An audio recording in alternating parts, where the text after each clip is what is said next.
Ashton Rich. It's crunch time. Austin Peay basketball and NFL and looking at the Major League Baseball League. A lot of things happening in the sports world. Welcome back, Jeff Matthews here with Ashton Rich, Brad Bader, of course, on the board. It is now crunch time. Ashton, it has been just full of sports the past few weeks, especially with the NFL ending, and then now it's kind of getting spring training and baseball started, and we still have basketball going on. But, man, how was your weekend? My weekend was not too bad, actually. I worked all day on Saturday, but that was okay because I kept myself busy. I had a lot of people to contact to wanting an apartment, but managed to keep up with sports. Austin Peay had their first game of the spring OVC season on Sunday, so I got to watch. I watched the first half of that, didn't watch the second half, but weekend, can't complain. What about you, Jeff? It was pretty good. We got snowed in this past week, and I think that kind of flipped everybody's schedule sideways. I know I had games that got pushed to this week, and we're trying to run around getting district games put in for Cheatham County basketball, and it's been, I'm not going to lie, it's been hard to get all these games in. I'm on double headers right now, I think, every night. I have games tonight, tomorrow, and then I'm off on Thursday, but then we're back on Friday, Saturday. Gotcha. Yeah, so I had a surprise game last night. The athletic director at Northeast texted me, Dr. Hudson texted me at like 1 o'clock, I think. He was like, hey, you still good to go for tonight? And I was like, I didn't know there was a tonight, Didn't but know yes. I was supposed to be there. He's like, all right, game starts at 7:30. I will see y'all at 7. Brad, how was your week? Oh, pretty good, pretty good. It's like you said, snowed in, doing a lot of homework, but excited for Austin Peay basketball. Absolutely. Speaking of basketball, Austin Peay sitting in that 5th spot right now in the OVC. Didn't go their way this past weekend against EIU, but Ashton, Austin Peay looking to return to a team like last year where they made it to the semifinals of the OVC tournament. I mean, is it possible to do it this year? It's going to be tough. Belmont is undefeated in conference play right now. They are the big dog 18-0 right now. Yes. Morehead State's playing very well this year. Murray is just below Austin Peay, I believe, but they are still strong. We share conference games, so we're both 10-8 right now in the season. But the overall record, Austin Peay has one more game. Gotcha. Yeah, and in Eastern Kentucky on there as well. They're still very talented. So I think this year it's a tougher field. Austin Peay, they've kind of not been as talented as Build. Talking to people around the program preseason. And people who are familiar with the sport and the program, we were supposed to be one of the more talented teams coming in. Well, we were keeping a lot of players. Right, but talent doesn't always translate to teamwork and wins, however. So I think basketball is all about just getting hot at the right time. It always is. You don't have to be consistent throughout a season like you do in football or anything like that. So as long as you can get hot late, that's really all that matters. I mean, one player for the Austin Peay Governors that, it just feels like he's always hot is Terry Taylor. He's never cold. Exactly. He's just a beast down in that post. But then also, if you let him get to the outside, he can still throw it down. That's just who he is. On a cold night, Terry's giving you 18 and 8. That's 100% true. Like, completely. On a hot night, Terry's going to give you 30. I think right now his free throw percentage is higher than it's ever been in his career at Austin Peay at 80%. Now, of course, there's still some basketball left to play, so that number could fluctuate between now and then. But, sure. I think he is doing a fantastic job, not only at the charity stripe, but, in the three-point percentage, he's shooting 30%. Well, you look at the Austin Peay team as a whole, they're shooting 80% from the charity stripe as a team, over 80%. And so that's very impressive. Teams don't shoot that well from the line. You're always, you have your guys that shoot in the 80s and 90s, but then you have your guys that shoot in the 60s and God forbid, the 50s and 40s. But Austin Peay, like you said, I think they're just going to have to be more consistent from the floor shooting-wise. Jordan Adams is a name we haven't really heard a lot this year. It's been more Mike Peake. Of course, he is the big-name transfer coming in from Georgia, but it's still kind of what it's been the last 2-3 years, and it's been the Terry Taylor show in Stashville. That is truly. We were talking about free throws. I feel like if we're going to talk about Austin Peay basketball and free throws, I think it's worth noting Keisha Gregory, who played a couple years ago for the Austin Peay women's team, who held, I think it was 98% free throw percentage, nearly led the NCAA.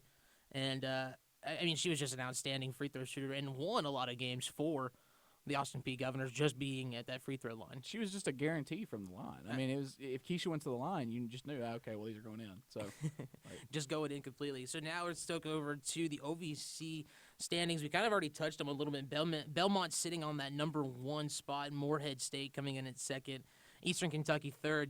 Jacksonville State at 4th. Austin Peay, like we talked about, sitting at that 5th spot. And then Murray State right behind us at 6. And then SEMO sitting at 7. And then South Illinois University in the 8th spot, Eastern Illinois in the 9th spot, Tennessee Martin 10, and then Tennessee State 11, and then Tennessee Tech 12. I mean, those lower seeding teams right now who, are trying to figure out a way. I mean, you look at Tennessee State and Tennessee Tech both sitting at 3 and 15 in the conference play. I mean, have you had a chance to watch any of their games? I have not. I did look at their record, and Tennessee Tech seems to not be very good. That is Austin Peay's next opponent. Right. Not great basketball being played right now for the Tennessee OVC teams. No. But and when you see those kind of numbers, those 3 and 15s, and I mean, I think the biggest thing is, I always think that the team is in a rebuilding. I mean, I think if you're sitting at 3 and 15 in your conference play, I think that there's a portion of your team that is ill prepared. Gotta be. Either you're playing a lot of young guys, or you've got a new coach coming in and you're in the rebuilding process, or maybe you're just having a bad year. Maybe you've got a couple guys that opted out. Maybe you got a couple guys that just graduated and you're trying to find what works for you now. But yeah, absolutely. Because UT Martin was pretty good last year, were they not? I feel like UT Martin was solid last year. They were pretty decent, yes. They were like middle of the pack at least. They had that one guy, I don't remember his name, he was the coach's son that absolutely lit Austin Peay up when they played here.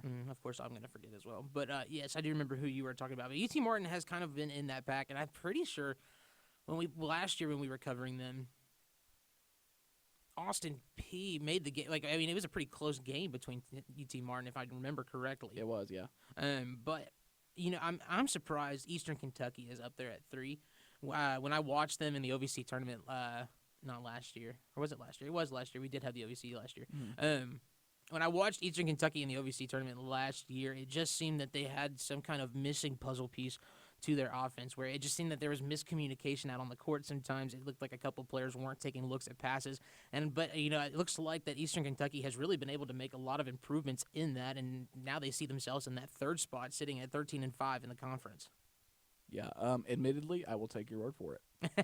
Because I have found myself not watching as much basketball this year as I have in previous years. It has been hard to watch all the sports, that's for sure, especially with, snow and then COVID canceling a lot of plans. Things get shifted around, and sometimes we can't watch all the sports that we would like to.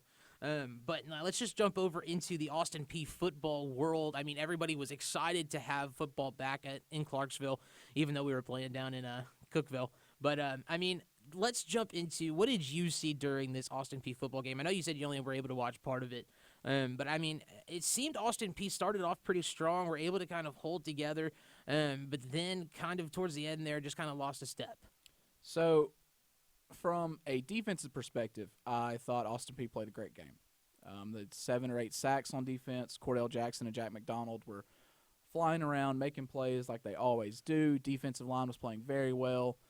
And just everyone kind of doing their part on the defensive end. Now, offensively, I feel like they were not playing as well. Particularly, quarterback was a little bit of an issue. I thought Draylon Ellis, is a freshman from Olive Branch, played well. But it wasn't what we have had. You were used to Javon Craig and Jeremiah Oatsfall. Maybe you had a little bit more experience, maybe a little bit better from a play standpoint. But you've got to understand offensively that they're coming into a new system, and they've only had a couple months, really only 2 months, to learn a whole new system with a whole new coach and, potentially a lot of changes. So I think as time goes on in this season, we will see improvement from Austin Peay offensively. Now, you still had some good performances in this game. Your regulars like your D'Angelo Wilsons, your Benico Harleys, even newcomers like Brian Sneed. D'Angelo had 8 catches for 120-something yards and a touchdown. Benico caught a touchdown in the first half. Brian Sneed had 60-something yards on 16 carries. So pretty solid performances individually overall. Turnovers were really what killed Austin Peay. Turnovers and miscues. Jalen Ellis threw 2 picks. Made up for it with 2 touchdowns, of course, but still 2 interceptions. And then Cordell Jackson in the first half fumbled a punt. So I think if they can clean up some of those miscues and start getting back to where they just find consistent offense, because their defense held Tennessee Tech to 26 total yards in the first half. You win those games. Oh, yeah, 100%. It was just in this instance Austin Peay did. We've talked about it before, I think, on many different platforms, because I think this topic is something I have always kind of felt true to, is that when you switch coaches every year, it makes hard learning a system, because there is no solid system that you're learning. And some of these Austin Peay players, have had 2 coaches now in the past 2 years. come in, you're going to have Hudspeth in the first year, and then after Hudspeth leads, now you have the new coach here at Austin Peay. I mean, how difficult is it to kind of switch your brain after learning a football system? It depends on how similar the systems are, because a lot of systems can be the same system with just different terminology. And really, if you think about it, some of the older guys within the program, like your I'll just use Colby McKee as an example, who's a starting right tackle, has had 4 coaches in 3 years. That's very true. So if you count Coach Lovings as the interim in the fall, so because he was here with Healy and then Hud and then Coach Lovings and now Coach Walden. So it really depends. A lot of your coaches nowadays are going to run a lot of similar things. There's just your almost like a template. Things that every coach wants in their playbook from a scheme standpoint, from a design standpoint on plays. It's just, what do you call it? So like the Mike Leach system, Mike Leach is the head coach for Mississippi State, if you're not familiar with him. He uses a number system for his routes. So a play to design for his wide receivers may be called like 1482, or it may be called like 1694 or something like that. And it's just the numbers are associated with a route, like a 9 is a go, and like a 7's like a corner route, or a 1 is a drag. It's a numbering, it's a numerical system where you have other guys who just name it what it is. Like it's like it'll be like X dagger Oklahoma cross or something like that, and it's basically just your X receiver runs a dagger. You've got crossers with a mesh concept over the middle, and your other guy probably runs a go, some type of clear out. All right, new segment idea, Coach Rich, and it's just going to be game scheming, and we're just going to learn every play in the book. I am a bit of a nerd when it comes to football, so I like to, especially when I used to work for the Austin Peay football team, I had a bird's eye view of the practice field, so I could just sit there and watch the concepts on the field. And even on the game this past weekend, it was Tennessee Tech's first offensive drive, I believe. I noticed they ran a concept. It's literally a play you have on Madden. No joke. You have trips right. Your inside receiver runs a corner to the post, to the pylon, and your 2 other receivers to the boundary run under routes. One runs about a 7-yard, one runs about a 10-yard. And it's literally it's called a smash concept. The idea is that you're taking, if it's a zone, your corner that's here on this receiver is going to he's going to be in conflict. He's either got to play the corner or he's got to play the under. And then your safety is being forced to cover whatever he doesn't, is the idea. It's a cover 2 beater. And in college, a lot of your defenses are really simple, so you're running a lot of 2-man or 2-zone. Which Tennessee Tech ran a lot of 2-zone, which I thought was interesting, because typically cover 2 you're just playing just because you're playing back, which I can understand it because Austin Peay's got a lot of great athletes outside. Right. But I thought, especially with the type of running backs that Austin Peay has, I thought they would be able to take more advantage of that in the run game, because that is the weakness of 2-zone, is you leave so much space for running backs and run blocking to operate. Well, speaking of team systems, kind of a change here in my opinion. Carson Wentz is going to the Indianapolis Colts. What's your take on that? If you were the Eagles, you were happy because you Absolutely. got something for Carson Wentz. Carson Wentz, there's 2 ways to look at this past season. Right. Either you can say this was an outlier, or you can say, is this the new norm? And you have to be genuinely concerned about which one it is, because only time will tell. Carson Wentz, I'm not sure if you're familiar with Pro Football Focus is, but PFF, they grade, on a season basis. And PFF graded Carson Wentz on his non-rookie years. He was anywhere between a 76 and an 85. This year, he was in the 60s. Ooh. I think he was right at 60. With an adjusted completion percentage. Adjusted completion percentage basically accounts for things like drops, throwaways, hit as you throw, tipped passes, things like that. So it's your completion percentage. It's basically only taking into account what the quarterback can control. The NFL average is like 76. Carson Wentz was in like 70.3 territory. Okay. So, about 6% below the average. He wasn't the worst in adjusted completion percentage by far, but he definitely wasn't the best. One being, I never lie. As the Dallas fan, man, I loved seeing Carson Wentz get out of the NFC East. I say that just because I want to see the best competition, and I don't think Carson Wentz with the Eagles gave anybody the best competition. I was very upset with the NFC East as a general, because it was terrible this last season for the NFC East. I mean, it just felt like it was dreadful. I didn't want to watch any of the games. Of course, I did, but I didn't want to watch any of them.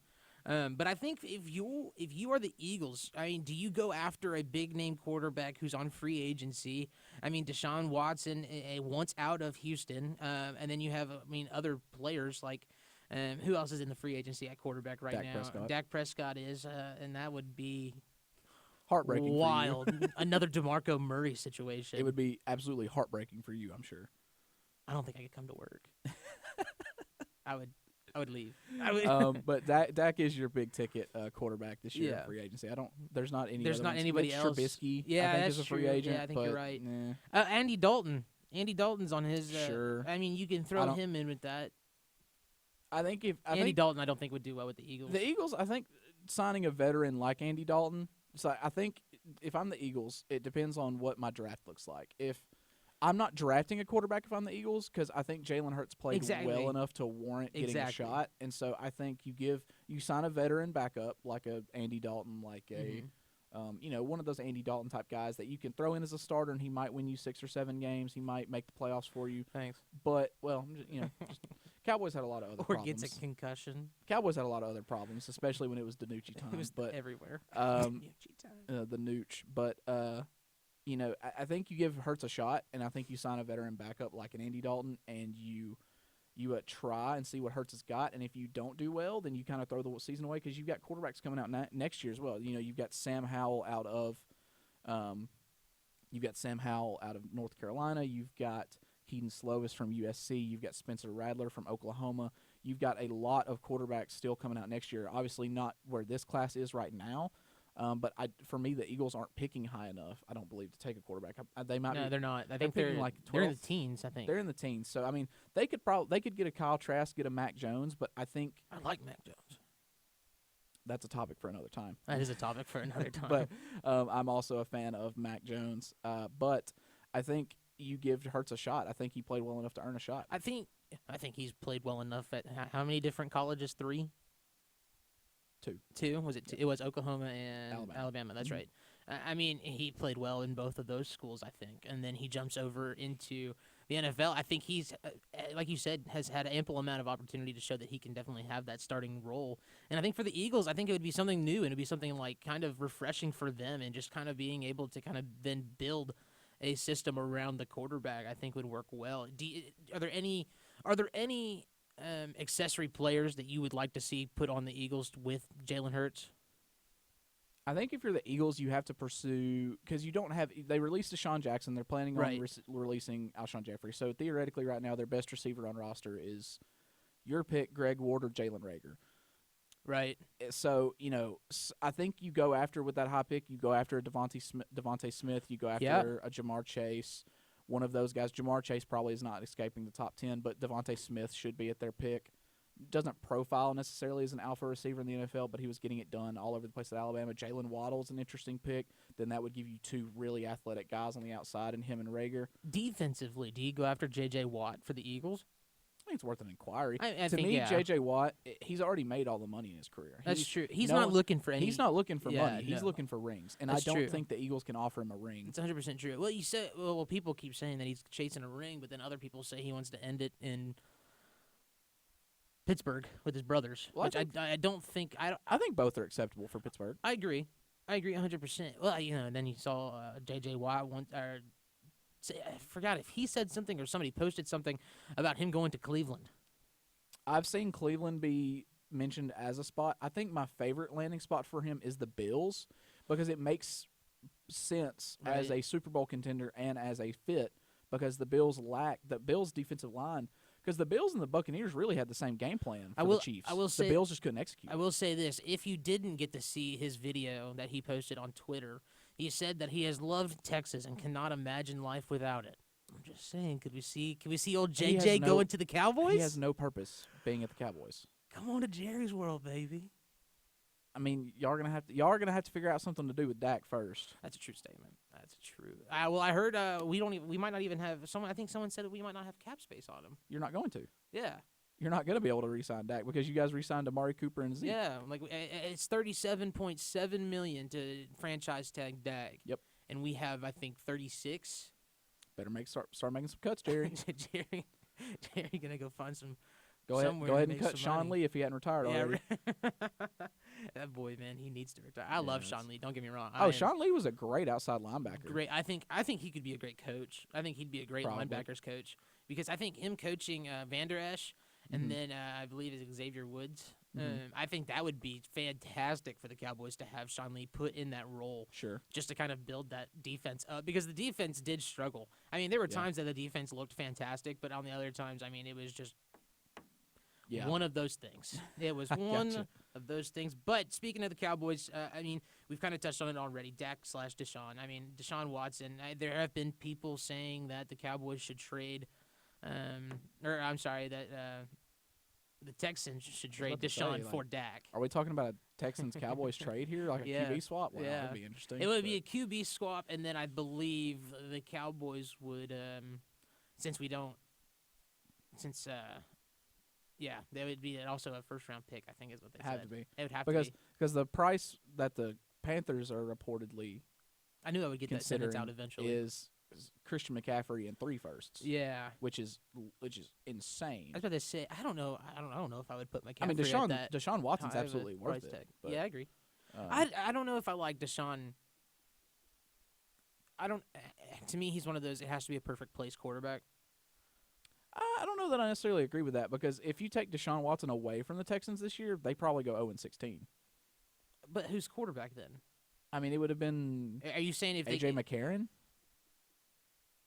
Yeah, let's just say theoretically Deshaun Watson tears his ACL game 1 this year. Like, they're going 0-16 because then it's the AJ McCarron show. That's I mean, true. maybe they sign someone off the couch somewhere, like a Josh McCown or something like that. But I mean, I just don't foresee them like getting it done with AJ McCarron or anything of, he's just not that kind of quarterback to me. But I think that the interesting thing here is that the Texans front office is not budging with Deshaun. I know, that's the weird part. And Deshaun's already made it clear, look, I'm not playing for y'all anymore. And y'all can either trade me or I'll just not play. We talked about this, I think, a couple weeks ago before we got snowed in last week. What feels like a millennium ago. I know, right? Yeah. It really does. But, I mean, we did talk about how Deshaun Watson's kind of being held hostage over in Texas. He is. And that's really going to decide on how these contracts are negotiated, I think, for the future. Well, to me, I think it's important from an organizational standpoint to understand that you can either get something for this player or you can get nothing. Right. And I think the Texans are fooling themselves by believing that Deshaun will ever be able to mend that relationship with him. Well, and as an organization, I feel like I would rather have a QB who has a rating, a passer rating of 60, but gives me 110% on the field, than Deshaun Watson, who is a good quarterback, who can put up good numbers, but just doesn't care. Just doesn't want to be right. there. And until this offseason, Deshaun has cared. He is trying. Yes, that's not at all what I'm saying. Yeah, that's not at all I I'm knew saying. what you were getting right. at. I just wanted to make that clear for everyone else. But I agree. I agree 100%, because if you're not invested and you don't want to be there, then like why? What incentive do you have to play other than what you're getting? And people always say, well, they're getting paid millions of dollars. So is everybody else. Yeah. I mean, it's not irregular. It's not irregular. I don't know. How much did Deshaun make last year? It's quite a good bit. He's one of the higher paid quarterbacks in the league. Yeah, he's a higher paid quarterback. I don't have the numbers right in front of me. Neither do I. But I mean, I do know that he. I think they came out and said, I mean, it was going to be millions of dollars for him to buy out of his contract. And so I mean, be it. I think it was up to 22. I mean, that's going to be the hardest part, because you're going to have to find a team to buy him out of that. I think if you're the Texans, the offer from the Panthers is the best one you're going to get. Christian McCaffrey, who's one of the premier running backs in the NFL, and 3 first-round picks for you to continue to build. You get a player that you can market and make money for your franchise. Like, what happens if that trade happens is the Panthers get Deshaun Watson. They instantly become a contender in the NFC. The Texans get Christian McCaffrey, someone they can market to their fans, get a lot of jersey sales, and have someone that's exciting that you're going to give the ball 40 times a game because you don't have anyone else. True. And 2 years from now, you might get back to being okay. Might. That's the biggest thing. The Titans are going to walk through the AFC South. You think next so? year. Yes. Why do you think so? Carson Wentz stinks. The Texans stink. Check. And the Jaguars are going to stink unless Trevor Lawrence is God himself. You don't trust my boy Minshew? Gardner Minshew stinks. Shut up. He had that 2 good games, and everyone freaked out, and then Gardner 2 weeks Minshew, after that, everybody forgot Gardner him. Minshew is likable, and I like Gardner Minshew. I think he's probably one of the most... I have a funny story. As Pat so there's McAfee would say, electric. Yeah, there's a place me and my buddies like to hang out at back home called Smith, and it's a restaurant/bar. And a lot of people don't know this, but Gardner Minshew was at community college in Mississippi. Oh. From I think he's from Madison, Mississippi, Maybe. actually. And so there's a guy that is from this town. It's called Corinth. That he played football with at community college. And so, like, one night I'm here in Clarksville, I'm minding my own business, and one of my friends goes, "Yo, guys, Gardner Minshew's at Smith." We were like, "What?" They were like, "Yeah, Gardner Minshew's at Smith. Like, we're talking to Gardner Minshew right now."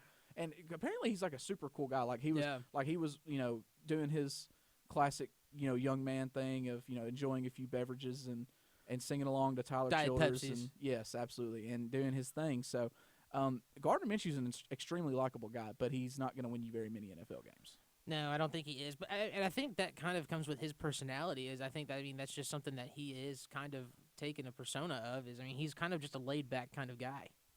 Yeah, I thought the whole thing him and Ryan Fitzpatrick had, the mustache versus the beard, was kind of cool. I don't know how serious that was. I'm sure it wasn't incredibly serious. All right, last topic of the day. We got to get to it because I think this is kind of a big deal. We saw a couple years ago where, Bryce Harper and Mike Trout both got ginormous deals for the Major League Baseball.